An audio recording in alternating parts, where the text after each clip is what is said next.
So good morning, everyone. It's nice to see you all. Today I'm joining you from Mississippi instead of my usual Texas, hence the generic hotel room scene you see behind me, so fancy. But I'm excited to be here today as we really continue to dig into the question of what makes a task high quality. And today is a fun session because we're going to actually go into some breakout rooms so that we can have some smaller conversations. And we're going to really study some examples of high quality tasks and really address that question of what does it mean? What does it look like? What are the characteristics of a high quality task? And we'll look at some different subject areas, some different grade bands. So I would like to introduce my co-facilitator for today. It's Jamie Rice, my wonderful colleague in New York.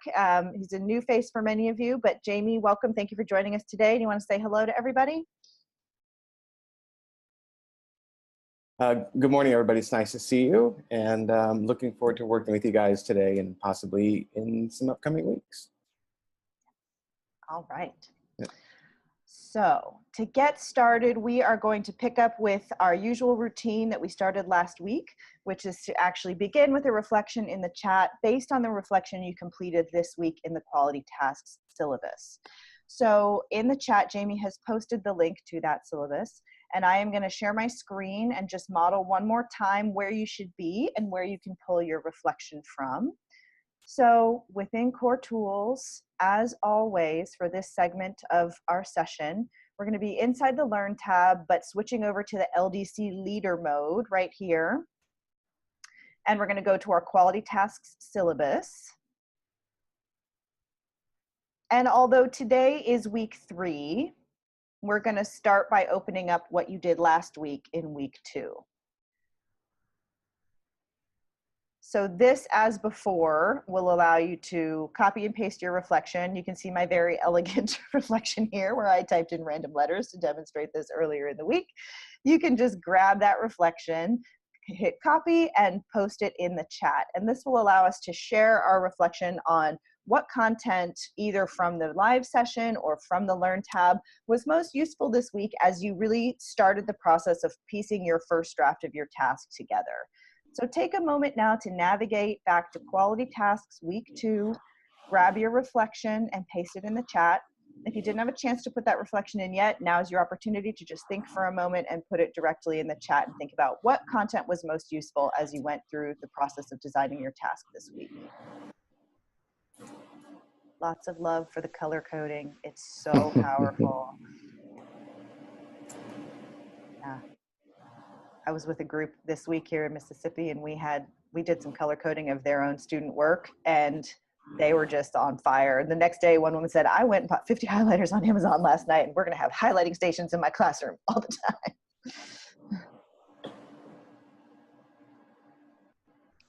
Also, lots of comments about collaboration, which is so important to this process. This week, you're going to be getting assigned a thought partner as you take that next step of looking at one another's task and thinking about, do you notice any pitfalls, any issues as you go through session 4.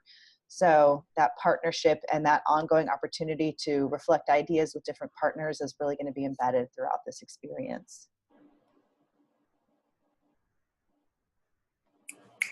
See, what else do we see here? Patterns.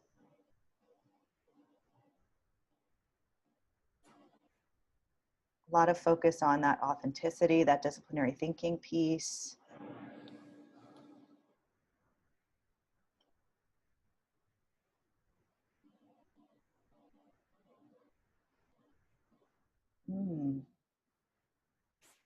Going deeper on the text, yes. All right, powerful reflections, everybody. Thank you for sharing. And if you haven't had a chance to get yours in there, just continue to add. What I would love to do now, speaking of the fact that you're going to be getting paired up with a thought partner for this week, we want to try to do that on the basis of kind of similar content or at least similar, grade band, something in common. So now that you've had a chance to get started on the process of designing your task, what I'd like you to do is post in the chat simply the content area and the grade level for which you are designing. And that will allow us to create some intentional partnerships for you to share thinking together. So just exactly, 5th social studies, 4th, you got it. Oh, we have a lot of social studies. Oh, that's exciting. Sometimes it's all ELA, and while I am myself an ELA person, it's nice to have that variety. Beautiful.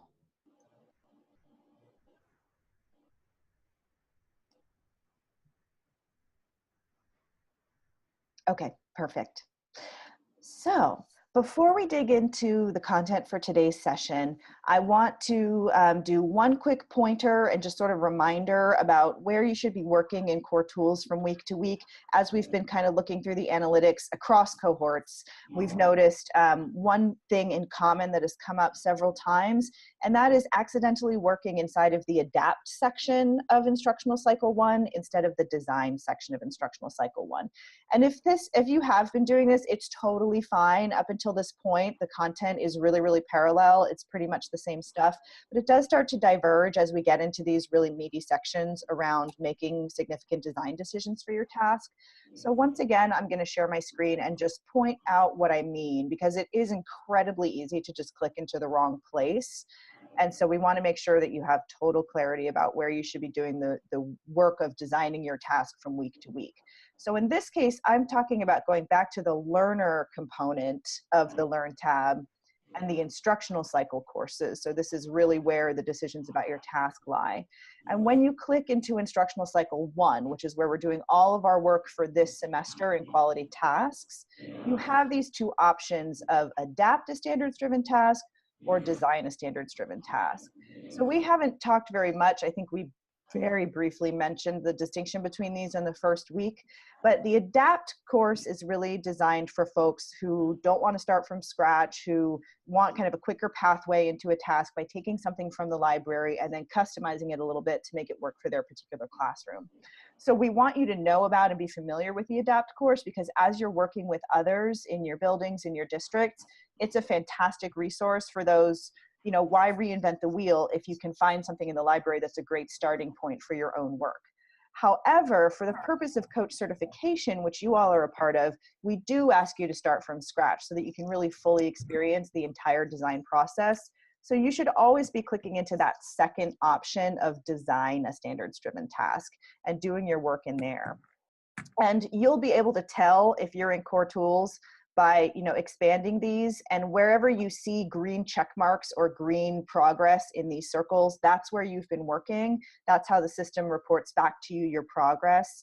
And so if you click in there and you notice that you've been doing work inside of adapt, it's okay, you don't need to go back, but from this point forward, just make sure that you're starting in the design section.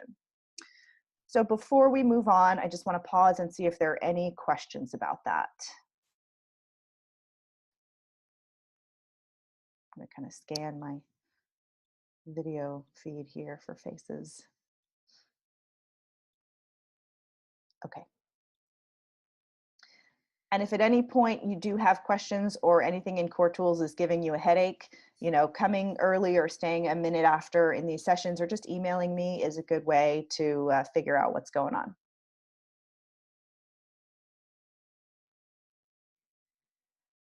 All right, so I am going to hand it over to my co-facilitator, Jamie, and he's going to walk you through the first of what's going to become a weekly routine as well, which is a quick LDC design tip.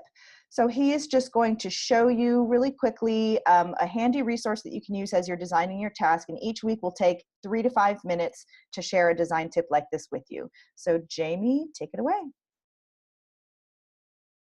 You're still on mute, Jamie. Thank you. Sorry about that. So good morning. So as you are working through and adapting or designing your new module, this is a really cool tool to help track your work. And so when you are in your module, what you're going to do is there's what's called create a snapshot. And this is a way, so this is a module that I have been working on. And if I wanted to change something within, if I wanted to change a standard or something along the lines of my task, before I make that edit, I will go over to the More Options tab, and there's a Create a Snapshot link. And what this will do is it'll create a read-only version of the module you're working on so you can refer back to it as you are editing. And so what I'm going to do is I'm going to click this, I'm going to hit create.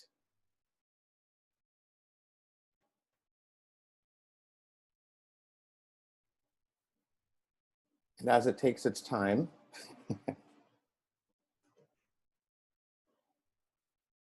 I can then go in,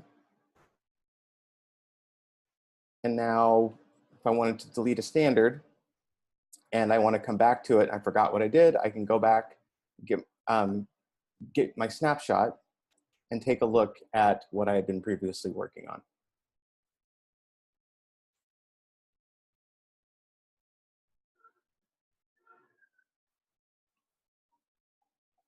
You guys have any questions about that?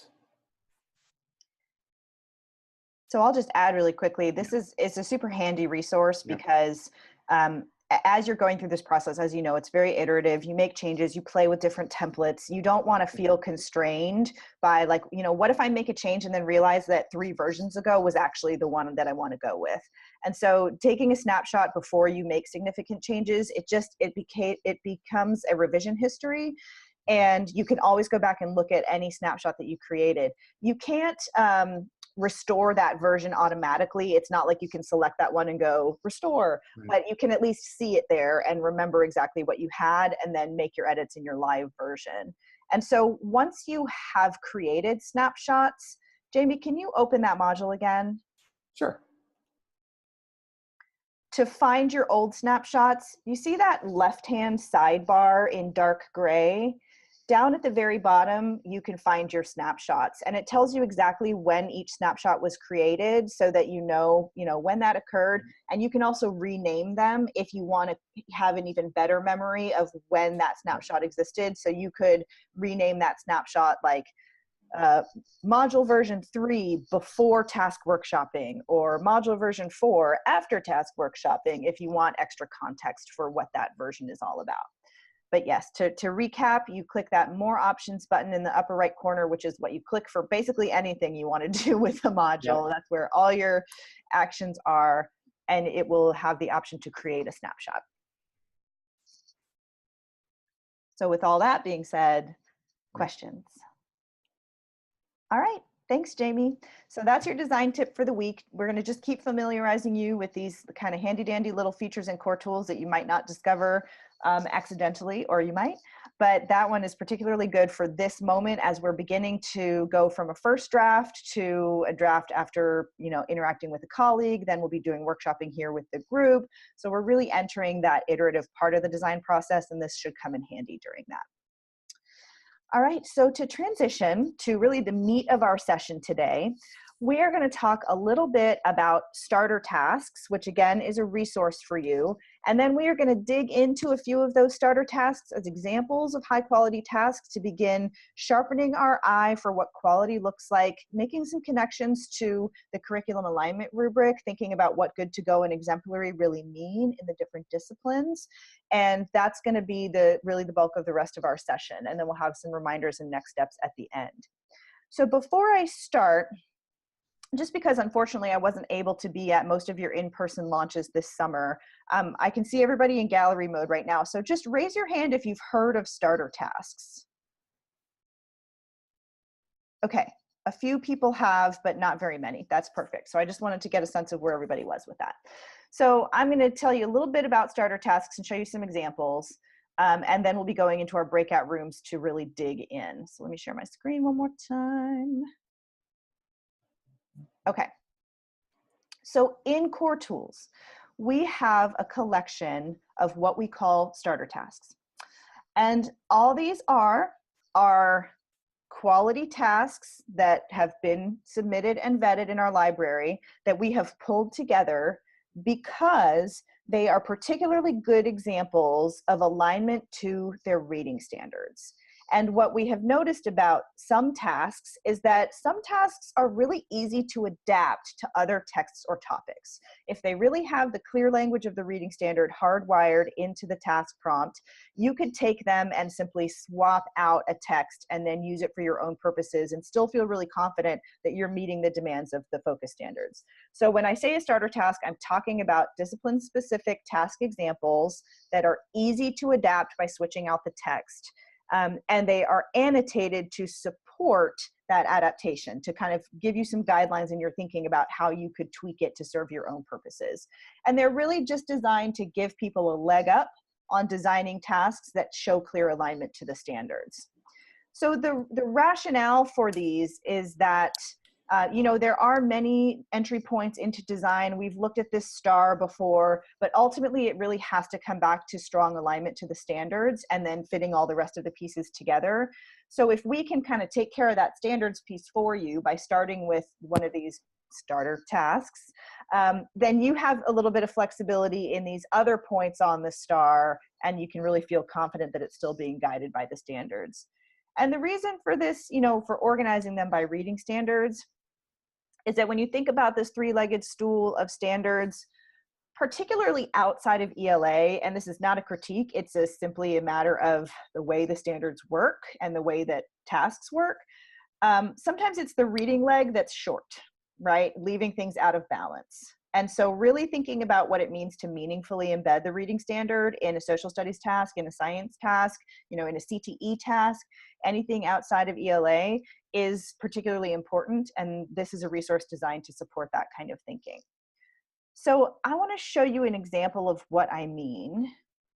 And actually, let me see if I can skip to an example that's not ELA. Here we go. Okay. This is an example of a starter task for elementary social studies. The focus reading standard is R6, which we know from our standards mental markers is about point of view. And this particular task is about the Boston Massacre. So the task is, after reading articles from opposing points of view about the Boston Massacre, write an essay in which you explain the similarities and differences in each article's point of view about the Boston Massacre. Support your response with evidence from the text. So this example is color-coded just to show the pieces of the reading standard that are called for in the task. You've got that language in standard 6 about multiple accounts of the same event or topic. That's reflected in the task with articles from opposing points of view. And then you have language in the standard here in orange about similarities or differences in those points of view. And you can see that exact language mirrored and reflected in the task. So the reason that we call this a starter task is, you can probably imagine, a lot of you said you were doing social studies.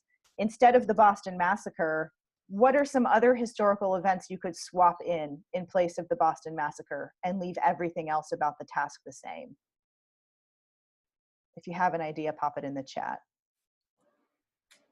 What are some other historical events about which you might find texts with opposing points of view?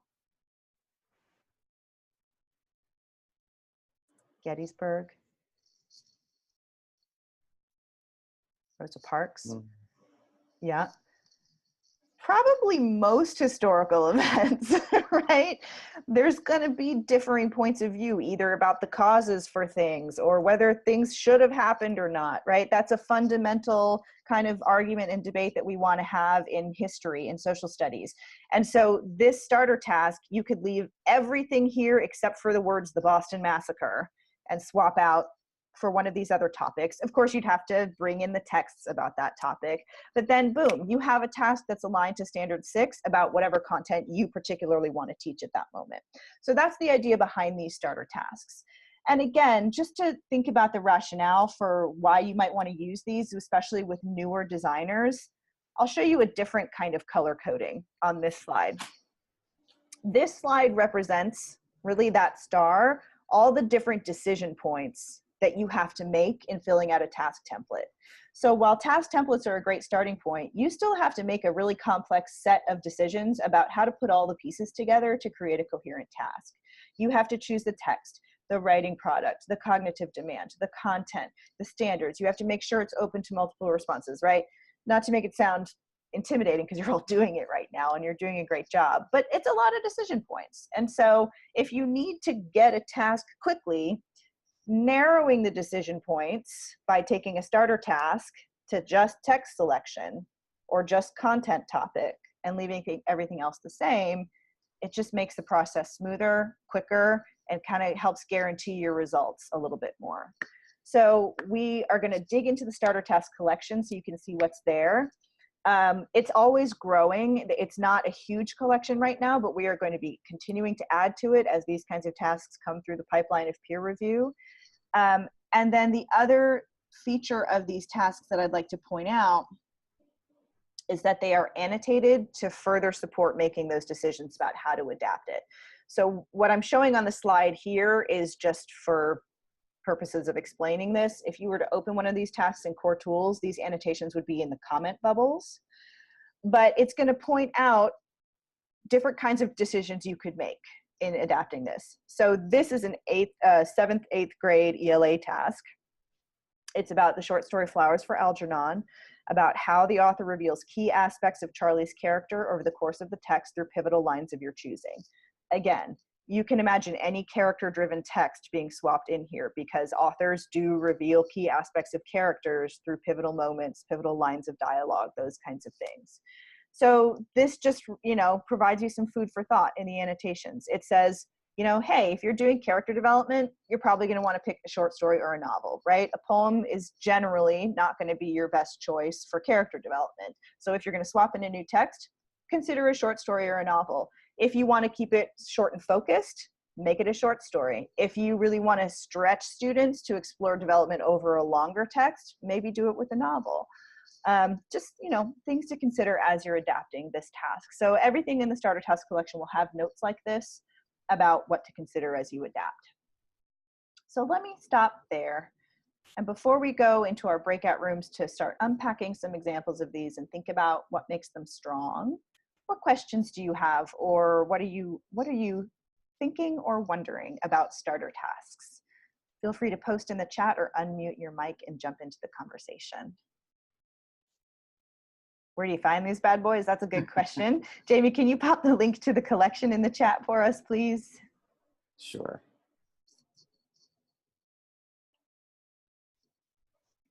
What else? What are you thinking or wondering? Okay. Is it just it's too early on a Friday to wonder?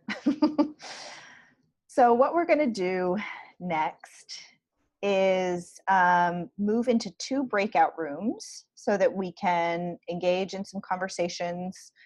And I'm going to assign everyone to the breakout rooms randomly. And so what this may mean is that for some of you who are in the same room or in the same office, you might be in different Zoom breakout rooms. So if this causes problems, we'll adapt, but let's, just in terms of microphones and feedback and those kinds of things, because we really want this to be an opportunity to talk in the Zoom, which is hard to do when we have, 20 or 25 of us all together. But I think we'll be fine. So what we're going to do is split up, and Jamie will lead one breakout room and I will lead the other. And we're just going to pull up some examples and dig in, start thinking about what high quality looks like, pull up the curriculum alignment rubric a little bit. And that's going to take us till about 8. I just want to double check. We're going to be there for 25 minutes. So that's going to take us up to the last 10 minutes of the session. This is really going to be the bulk of our work together today. So let me set up our breakout rooms. Give me one moment. Take a few sips of coffee. And again, if you weren't here when we did breakout rooms before, you're going to see something pop up on your screen inviting you to go into a breakout room. And you'll just need to accept that. And then as we get close to the end, I will pull you back all together. And let's see what we can do. All right, I am going to now create the breakout rooms. All right, hello everyone. All right, so this is nice. This is a little bit of a more manageable group size to have a conversation. So what I'm hoping as we do this is that it will become more of a conversation that you can unmute and we can really talk through some of this instead of relying as much on the chat. And again, if there are issues with microphones, we'll adjust. But let's see. So is anyone in this group working on science? Okay. Social studies and ELA? Okay, so I want to start with a science example, even though only a couple of people here are working on science, because I think it really illustrates some important points that bridge across subject areas. And also, if you may be working with science folks, this is a neat task that I'd like you to be familiar with. And then we should have time to dig into a social studies example as well with 25 minutes on this. So we'll make sure that we try to span across, and I'll try to contain myself because I can go for a really long time on one task. So Jamie posted the link to the starter task collection a minute ago, and I am going to give you a link to a specific task that I want to start with. Let me pull that up, put it in the chat. Okay. So if everyone can pop into that task in Core Tools.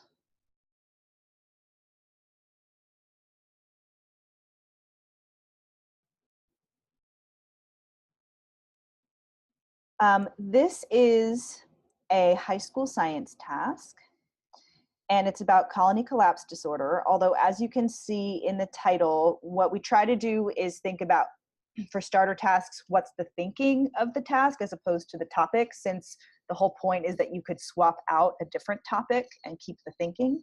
So this is about examining cause and effect of a complex phenomenon. And so we think that this one is a good example of a starter task where you could really bring in different kinds of complex phenomena and keep most of the task the same.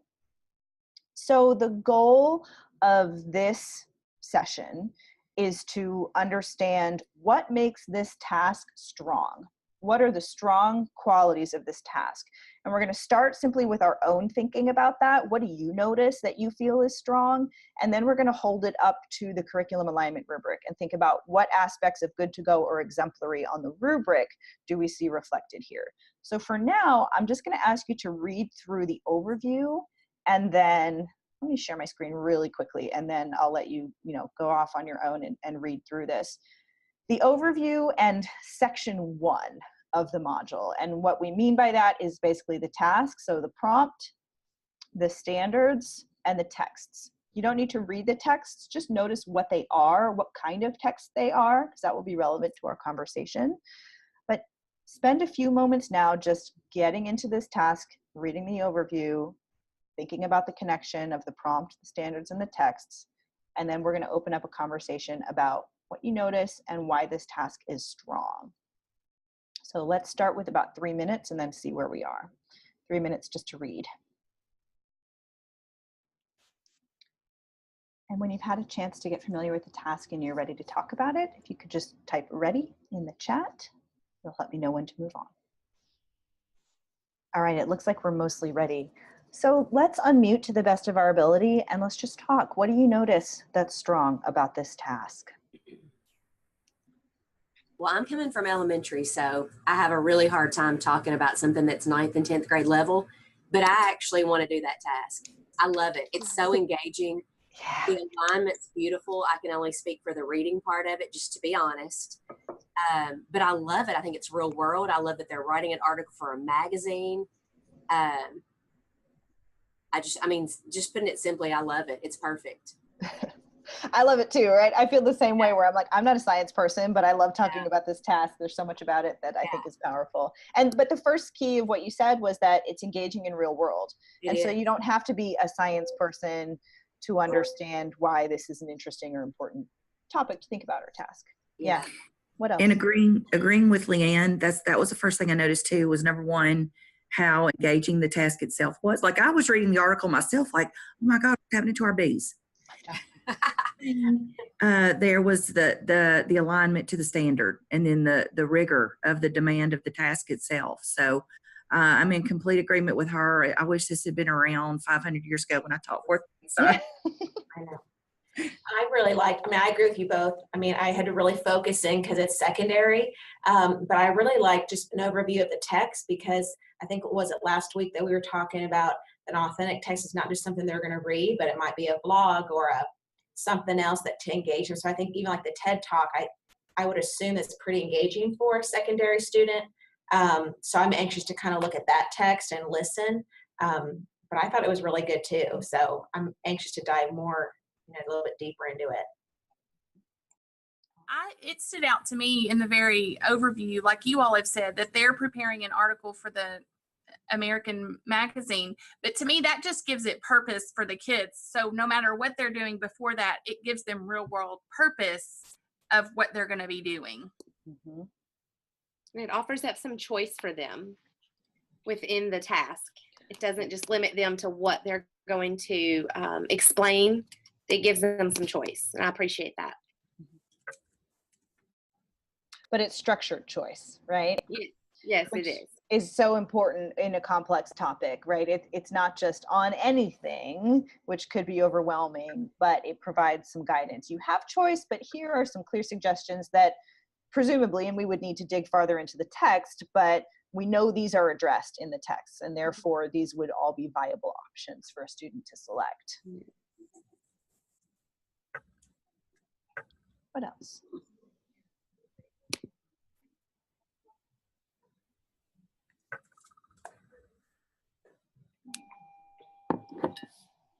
So there are a few things that I want to point out about this that are interesting and I think are very transferable to other kinds of tasks. I'm going to share my screen so that I can kind of point to things and highlight things in the task. Looks like the other group is looking at this one too. We got a lot of bubbles up in the corner. So two things in really thinking about standards alignment, because much of what is beautiful about this task, it doesn't have anything to do with the standards. That doesn't mean it's not important, but there are some interesting points about the standards as well. So the first thing I want to notice together is the writing standard. So this author chose to go with the WHST version of standard 2, which is, write informative explanatory texts, including scientific procedures, technical processes. And that's definitely a very appropriate writing standard. There's also the potential here to use writing standard 4, which is all about writing and shaping your writing for a specific audience and purpose. And that's because of the writing product, right? An article for Scientific American magazine has an audience. It has a purpose. It's a venue in which you would need to convey complex scientific concepts in a friendly enough and well-organized enough way for a fairly lay person to understand, which is a great goal for explaining complicated things, right? I mean, we talk about the idea that you really understand something if you can explain it clearly to a 5-year-old, right? And so the idea of taking something that's pretty complex in terms of the science content and explaining it in a clear way for the public audience is really beautiful here and does provide an opportunity to use that writing standard 4, which I would argue we can't really legitimately use writing standard 4 if students are just writing an essay for the teacher. Because yes, the teacher is an audience, and yes, explaining information from the course is a purpose, but that's not really what that standard is all about. And just to show you what I mean, I'm not going to change the standards because I don't want to mess up the collection, but for this grade level, standard 4 is this: produce clear and coherent writing in which the development, organization, and style are appropriate to task, purpose, and audience. This would be a great opportunity to actually use that standard. So my next question, when we looked at the examples in the slideshow, we could really see the language of the reading standards in the prompt. So my question for you now is, where in this task do you see reading standard 2, RST2? It's only kind of a trick question. You don't really see it explicitly, do you? There's not like language from the standard in the prompt in the same way that we saw in the other examples, right? And that's one of the reasons I really wanted to study this example of a task, because there's more than one way to achieve standards alignment, especially outside of ELA. So this is an example of a task in which you might not see the language of standard 2 in the prompt, right? It's not the prompt doesn't say determine the conclusions of the text. It doesn't say trace the depiction of a complex process.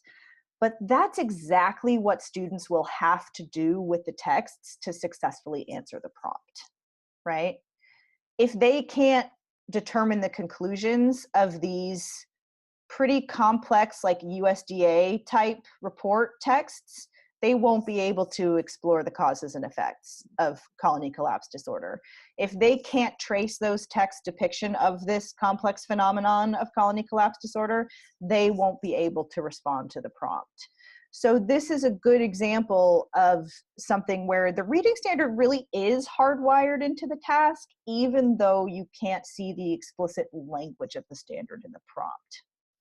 Let me just pause for a moment for reactions or questions about that. What does that make you think about, or what questions does that raise for you, if any?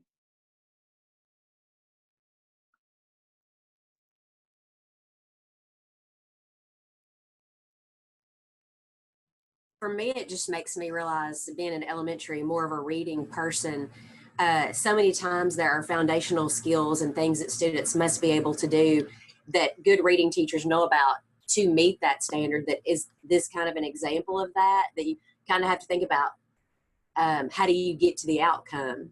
And so I think to get to that outcome, it might not be written explicitly, but we know that has to happen. Does that make sense? Mm-hmm. And then the other side of that, my concern is, how do you coach just being really intentional about not letting folks read too much in, or not letting myself read too much into something. Say, well, it doesn't have to be there explicitly. It's embedded within that statement, or in order to do this, they have to do that. Not allowing people to read into anything, if that makes sense. It does. And it can get really fuzzy with that kind of thinking, right? This is one of the few tasks I've seen where that happens really successfully. Like, it's pretty unambiguous for me that they have to do that work of standard 2 for this task. I've seen a lot of other ones where people say that. We're like, well, yeah, like, it's embedded, they have to do that, but it's a lot more questionable. And so, I think we still want to push on, to the extent that it is possible, getting the language of the standard into the prompt, whether that's through an additional demand or, just really massaging the language of the prompt itself. We always want to push towards that. And then the other piece is, when we get down the road and we're thinking about an entire module, the follow-up question could be, well, okay, if I don't see it explicitly in the task, show me where it is explicitly in the instructional ladder. Because if I don't see it in the task, I really better see it in the skills and mini tasks. That's going to be super, super important. You can't just assume that students will do it because the task kind of calls for it. You've got to really, really explicitly scaffold that. So that's one way to balance it, is when you're looking at a whole module. If it's only implied in the task, it needs to be very explicit in the instructional ladder.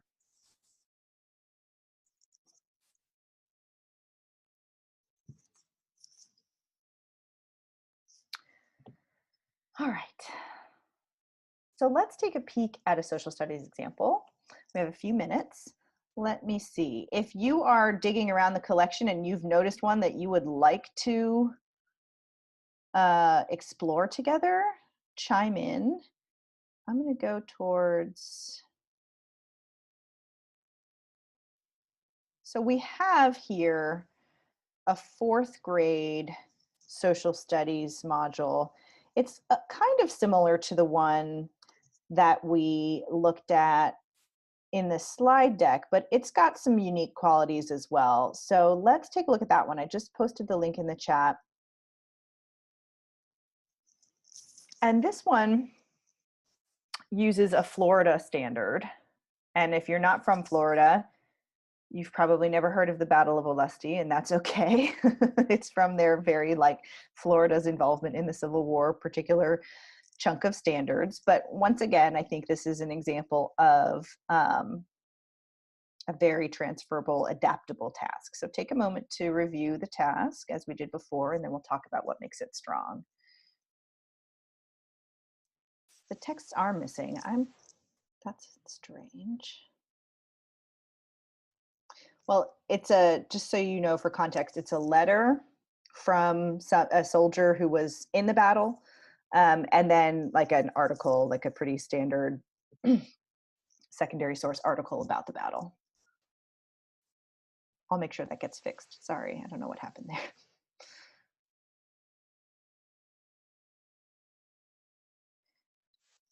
Okay, so I'm sorry if I'm rushing you, but we will have to go back to the big group soon. So what do you notice about this task? What do you see that's strong here? Yeah, so this one does have pretty clear standards language in it. And from more than one standard, right? You can see kind of the significance of the event connecting to the Florida standard and the firsthand and secondhand account and the difference in focus from the reading standard. So they've really brought in that balance of the reading and content standard in this prompt. What do you think? Is this one not resonating with you?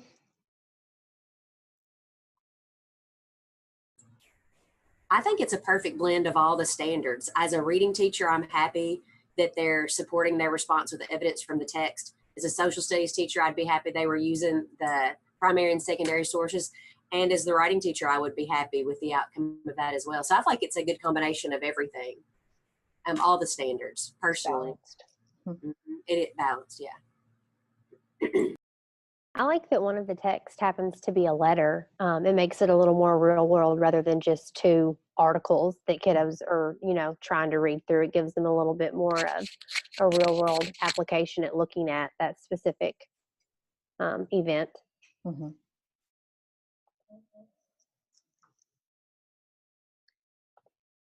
And one of the things I really like about it is that, it's fourth grade is not too early to really think like a historian. And I feel like that's what this task is asking kids to do, to really not just be exposed to both primary and secondary sources, but to actually think about what's unique about each kind of source and the different kinds of understandings that you get from both. And I have to say, I actually had the privilege of seeing this task be enacted in a fourth grade classroom. And those kiddos were on it. Like, they got it. They understood what primary sources were all about, and they understood how secondary sources can exist without primary sources to roll up the information. They were so on it, these little historians. I was like, this is great. This is so cool to see. Because I was a secondary teacher, and sometimes I think, as from a secondary perspective, we underestimate what the littler kids can do. But when they were introduced to this, they nailed it. It was really cool to see in their discussion. So that's one of the other things I think is strong. And like the other ones, again, you can imagine swapping out lots of different historical moments with a firsthand account and then a broader kind of secondary look at that. Okay, so I want to take us back to the bigger group. We didn't actually get to looking at the, oh, sorry, Laura Beth, were you going to jump in? I was going to say that I liked how it brings back something that happened in their state. So it makes it more relatable to them, so they know that this happened in my state. And so I think whenever we can take something that happened where we live, then it makes it a little bit more of a connection for them. Definitely. Okay. So we didn't get to one piece of this activity, which I'll just tell you what we were going to do in case you want to explore on your own. We were just going to pull up the curriculum alignment rubric and think about what indicators do we see represented by this task? Like, what boxes might we check in good to go or exemplary, knowing that these are strong tasks, just to continue to familiarize yourselves with the curriculum alignment rubric, because you all did work with that at your summer launches, right? Okay.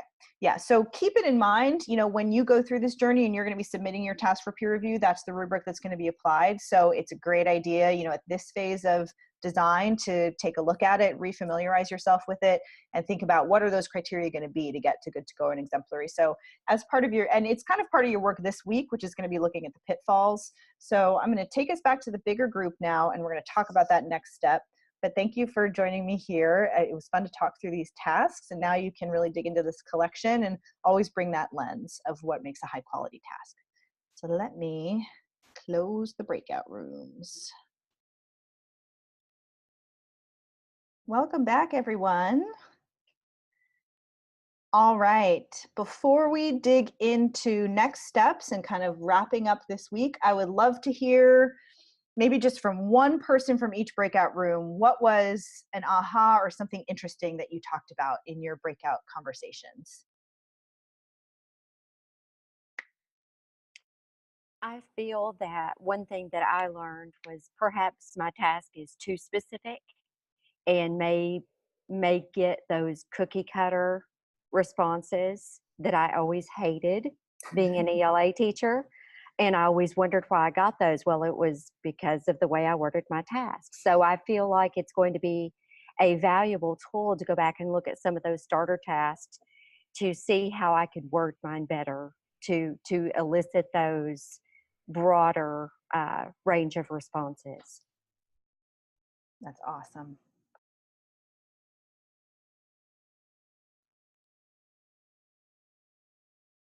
Anybody else? Anybody from our group?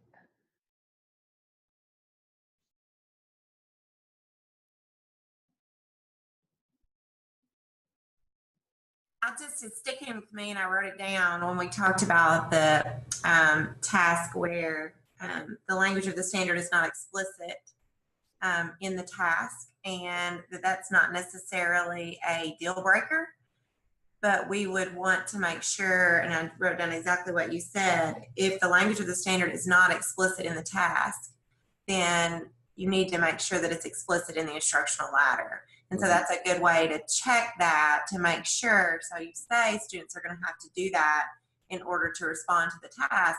Let's make sure they're actually having to do that. So yeah, I think absolutely. That was a good hint for those of us that will be coaching others. If we can't massage the task enough to get the language of the standard in there, that's a good way. Okay, then let's make sure it's really explicit on the other end. Yeah, definitely. And that was when we were looking at that colony collapse disorder task that I think the other group was looking at too, where like you can see that standard 2 makes sense, but there's not actually language from standard 2 in the prompt. So you would really need to be sure that it's represented in the instruction to help kids encounter those texts. Great. All right, we're down to the last 5 minutes. So we're just going to talk briefly about next steps. And then as always, we'll hang out for a few minutes if people have questions or concerns that they'd like to discuss. So you are going to be this week looking at the pitfalls. So I believe that you all, had experience with the pitfalls and the curriculum alignment rubric at your summer launches. And now you're at the point where you have a first draft. And before you get too far along in that process, we want you to have a chance with a partner to think about, all right, am I falling into any pitfalls at this moment? Because we usually are on the first draft. That's just the reality of the game. I usually am when I write a first draft. We all are there. So we're going to be assigning you a partner this week to actually use session 4 of instructional cycle 1 to do a pitfall check for each other. You can also certainly do it for yourself, and we encourage that, and even having that comparison between what you notice and what somebody else notices can be super powerful. But based on what you told us in the chat earlier today about your content area and grade level, we'll create those pairings and send them out in the follow-up email by Monday at the latest so that you have time to do that. And then if you have time and opportunity to chat with your partner about what you noticed in your tasks, that would be great. That would be a bonus. You don't have to do that. We know it's tough to coordinate. Everybody's really, really busy. But we do want you to actually get into each other's tasks and leave comment bubbles about what you notice. Now, in order to do that, this is something we haven't really talked about.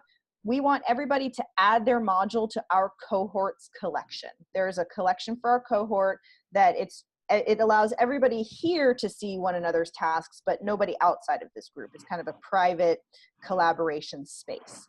And so I'm going to show you really briefly how to add your module to our collection. And everybody has access to be able to do this. It only takes a few seconds. And we'll ask you to do this as soon as possible, even like right now would be great, so that when your partner gets their assignment, they can hop in and look at your task from our collection. So let me share my screen. So when you're in your library, you can take any module. Of course, you're going to take the one you're working on for this course. And as always, we're going to go to the red More Options button in the upper right-hand corner and select Add to Collection. your library hopefully is not a huge disaster of many, many collections like mine. So you probably won't have 8 tabs worth of collections like I do. But when you get here, when you get to this, you are going to try to find, oh my gosh, I'm in the wrong account. It's not going to show. Sorry, y'all. It's Friday morning, isn't it? This is my life. I have 8 Core Tools accounts. Okay. Sorry. Let me try that again. Reboot. Okay. From your library, open your module for this course, more options, add to collection. I still have 1,000 collections, but you're going to look for the one that, oh my goodness, y'all, I am falling down on the job. I can't find it. It's going to say Circle CCK Cohort C. Look for the collection that says Circle Cohort C, and then you are just going to click add, and it will be there. I will send these steps in the follow-up email. I'm so sorry. I'm going to add mine to a random collection just so you can see what the steps look like, and I will, yes. Is it Kentucky 2018-19 SRCL Coach Certification Cohort C? That's the one. Thank you so much. It starts with Kentucky. That's why I couldn't find it. There it is. All right. You're keeping me on track today. I appreciate it. I only had 3. That's good. That's good. Here it is. So you're going to check the box next to the collection name, Kentucky 2018-19 Circle Coach Certification Cohort C. Click the add button. And there it will be. And you can then, if you want to, go to the collection. And as a reminder, our collection also includes links to some of our important resources at the top. And then once everybody starts adding, you will see one another's tasks here. And the settings are such that you should be able to open one another's modules and use comment bubbles to leave feedback. All right, we got there eventually. Thanks for bearing with me on that. Okay, so we will, as usual, send the follow-up email with a link to the video and the chat and a recap of what you need to do before next Friday. I will actually be out next Friday. I will miss you all, but you will have the wonderful Kimba as your facilitator, I believe. And if you know her, you know you are in absolutely the best possible hands. So in response to that question in the chat, there's not a deadline, but just if you can do it as soon as possible so that you can coordinate with your partner, that's the ideal. Definitely before next week's session would be good. And let's do our final word whip. So as usual, we will conclude with a word or phrase in the chat of something that is resonating with you from our work together today or your work this week. And once you have posted that, that will be your ticket out the door. So thanks everybody for a really great session. I hope you're leaving with lots of ideas for your own task and some reflection. And while I will not see you next week, you'll be here together, same time, same place with Kimba. And it's going to be a really exciting week because you're going to start task workshopping, which is really the fun part of this journey. Awesome. Yes, Brooke, let me grab the link to the rubric. All right, everyone. Thanks again. Have a great weekend. Hey, Nicole, I have a question. Yes. Well, all of us in Christian County, that second Friday of October, which is our week 8, I believe, will be on fall break. Okay. So I don't know how you advise us move forward with that. If we just catch up on the webinar later, if we shift it, I don't know how that works. I'm sure some districts are probably going to be on fall break the week before that. Mm-hmm. I don't know about Warren County, I guess is what I'm saying. So to move everybody wouldn't be probably ideal. What do you think? Let me talk to Kimba about that because we'll want to think about that from the larger picture of all the cohorts and whether we can reshuffle who's in what session, or there might be another solution that is just not popping to mind right now. So, okay, Warren County is the first full week in October. Yeah, that's what I thought. Okay. All right. Thank you for raising that to my attention. I really appreciate that. I'll go back and chat with Kimba about that, and we'll get back to you. Okay. Thank you. Thanks.